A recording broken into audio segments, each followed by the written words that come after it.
A few reminders about your pizza. The first thing you do is you have to activate the yeast, right? Reminder, your water needs to be at 105 degrees. Why 105?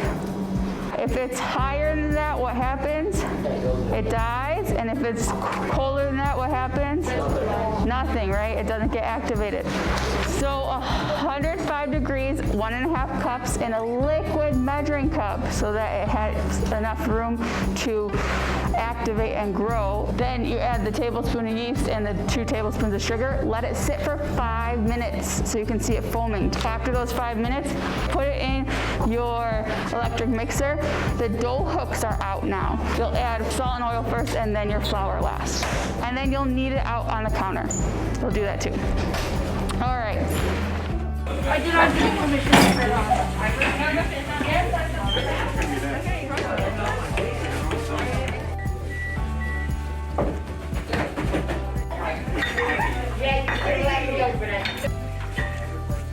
I'm fine.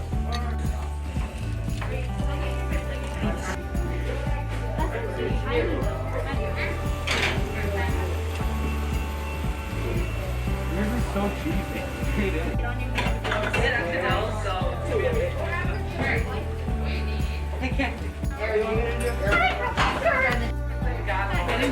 Yeah.